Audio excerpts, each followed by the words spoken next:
Hello dear friends, നിങ്ങളെല്ലാവർക്കും സുഖമെന്ന് വിശ്വസിക്കുന്നു. 2025 എത്തുവാൻ ഇനി 1-2 ദിവസങ്ങളേ ഉള്ളൂ.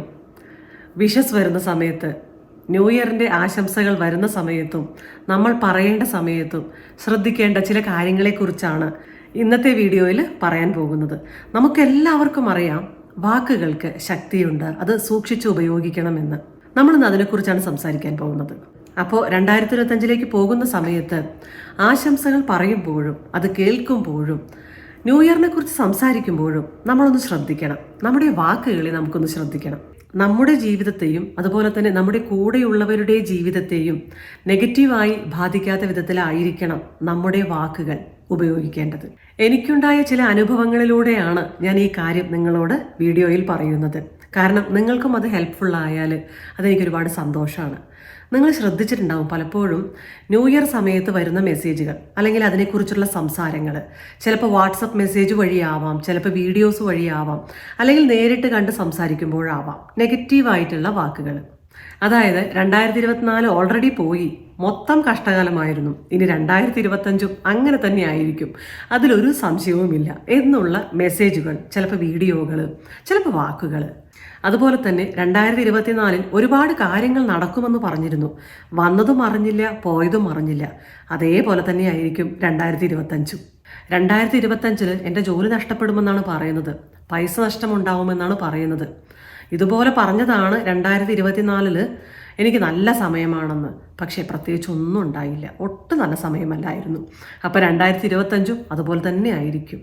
ഇതുപോലുള്ള വാക്കുകൾ വ്യത്യസ്ത തരത്തിൽ ചിലപ്പോൾ നിങ്ങളും കേട്ടിട്ടുണ്ടാവും, ചിലപ്പോൾ അറിയാതെ നമ്മൾ പറഞ്ഞിട്ടും ഉണ്ടാവും. നെഗറ്റീവായ വാക്കുകൾ പറയുന്ന സമയത്ത് അത് കേൾക്കുന്നവരെ വല്ലാതെ ബാധിക്കും. നേരെ തിരിച്ചും ആവാം. അതായത് പറയുന്നവർ ഒരു തമാശ പോലെ പറഞ്ഞങ്ങ് പോകും, അവർ അത് മറക്കും. പക്ഷേ കേട്ട ആൾക്ക് പിന്നീട് ആ നിമിഷം മുതൽ അത് തന്നെയായിരിക്കും ചിന്ത. ഇനി 2025 പറഞ്ഞ പോലെ തന്നെ ആകുമോ? ശരിയാവില്ലേ? പൈസ നഷ്ടം വരുമോ? അതുപോലെ തന്നെ തടസ്സങ്ങൾ ഉണ്ടാകുമോ? പ്രശ്നങ്ങൾ വരുമോ? അങ്ങനെ ചിന്തകൾ നീണ്ടങ്ങനെ പോകും. ഇവിടെ ചിന്തയുടെ തുടക്കം എവിടെ നിന്നായിരുന്നു? ഒരു ന്യൂ ഇയർ വിഷസിൽ നിന്നായിരുന്നു, ആശംസയിൽ നിന്നായിരുന്നു തുടക്കം. പക്ഷെ അവസാനിച്ചതോ എത്രത്തോളം നെഗറ്റീവ് ചിന്തകളാണ്. അതായത് സന്തോഷത്തോടെ തുടങ്ങേണ്ട ഒരു കാര്യം ഇത്തരം നെഗറ്റീവായ കാര്യങ്ങളിലായിരിക്കും അവസാനം നമ്മളെ കൊണ്ടെത്തിക്കുക. സോ ഡിയർ ഫ്രണ്ട്സ്, ഈ ദിവസങ്ങളിൽ നമുക്ക് പ്രത്യേകം ശ്രദ്ധിക്കാം. നമ്മുടെ വാക്കുകളെയും നമ്മൾ കേൾക്കുന്ന വാക്കുകളെയും, കുറച്ചു മുൻപ് നമ്മൾ പറഞ്ഞതുപോലെയുള്ള വാക്കുകൾ ന്യൂ ഇയർ സമയത്ത് നമ്മുടെ അടുത്ത് ആരെങ്കിലും സംസാരിക്കുമ്പോൾ അതിനൊന്ന് പോസിറ്റീവായി തിരുത്താം. അങ്ങനെയൊന്നുമില്ല, എല്ലാം നല്ലതായി നടക്കും, എല്ലാ കാര്യങ്ങളും നടക്കുമെന്ന് നമുക്കൊന്ന് പോസിറ്റീവായി തിരുത്താം. ചിലപ്പോൾ ചില ആളുകളോട് നമുക്ക് പറയാൻ സാധിക്കില്ല, അതായത് പോസിറ്റീവായി നമുക്ക് തിരുത്തി കൊടുക്കാൻ സാധിക്കില്ല. അങ്ങനെയുള്ള സമയത്ത് ആ ചിന്ത നമ്മളെ ബാധിക്കരുത്.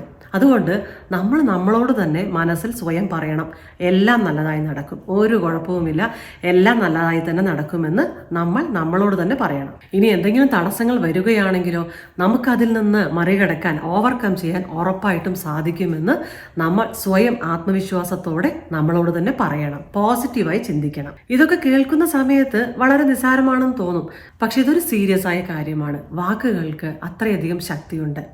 നമ്മൾ നല്ല നല്ല വാക്കുകൾ പറയുന്ന സമയത്ത് നമ്മുടെ സബ് കോൺഷ്യസ് മൈൻഡിന് നമ്മളൊരു മെസ്സേജ് കൊടുക്കുകയാണ്, പോസിറ്റീവായ വാക്കുകളുടെ മെസ്സേജ്. എല്ലാം നല്ലതായി നടക്കും, എനിക്ക് അതിനുള്ള ആത്മവിശ്വാസം ഉണ്ടെന്നൊക്കെ പറയുന്ന സമയത്ത് നമുക്ക് ഉള്ളിൽ നിന്ന് തന്നെ ഒരു സന്തോഷം ഉണ്ടാകും. അത് ശരിക്കും നമ്മുടെ സെൽഫ് എസ്റ്റീമിനെ ഡെവലപ്പ് ചെയ്യുകയാണ് ചെയ്യുക.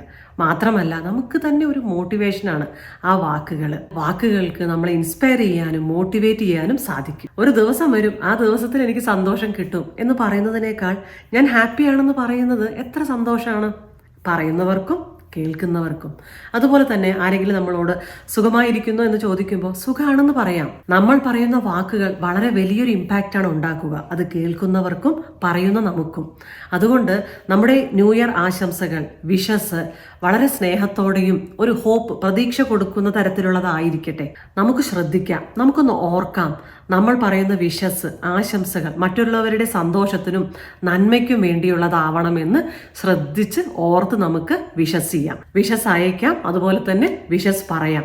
അതേപോലെ തന്നെ പ്രത്യേകം ശ്രദ്ധിക്കണം, ആരെങ്കിലും നെഗറ്റീവായിട്ടോ അല്ലെങ്കിൽ ഹോപ്പില്ലാതെ, പ്രതീക്ഷയില്ലാതെ നിങ്ങളോട് സംസാരിക്കുകയാണെങ്കിൽ നിങ്ങൾ തന്നെ നിങ്ങളോട് പറയണം, 2025 വളരെ നല്ലതാണ്, എല്ലാം നല്ലതായി തന്നെ നടക്കുമെന്ന് നിങ്ങൾ നിങ്ങളോട് പറയണം. സോ ഡിയർ ഫ്രണ്ട്സ്, ഈ വീഡിയോ നിങ്ങൾക്ക് ഇഷ്ടമായാൽ, ഹെൽപ്ഫുൾ ആയാൽ നിങ്ങളുടെ പ്രിയപ്പെട്ടവർക്ക് കൂടി ഈ വീഡിയോ ഷെയർ ചെയ്യൂ. അവർക്ക് കൂടി ഇത് ഹെൽപ്ഫുൾ ആവട്ടെ. പിന്നെ ഒരു ഇമ്പോർട്ടൻ്റ് ആയ കാര്യം, നിങ്ങൾ എല്ലാവർക്കും ഹാപ്പി ന്യൂ ഇയർ, പുതുവത്സര ആശംസകൾ. എൻ്റെയും എൻ്റെ കുടുംബത്തിൻ്റെയും ആശംസകൾ. നിങ്ങൾ ആഗ്രഹിച്ച കാര്യങ്ങൾ, നിങ്ങളുടെ ലക്ഷ്യങ്ങൾ നടക്കാൻ പോകുന്ന ഒരു വർഷം തന്നെ ആയിരിക്കും 2025. അപ്പോൾ all the very best. Thank you so much.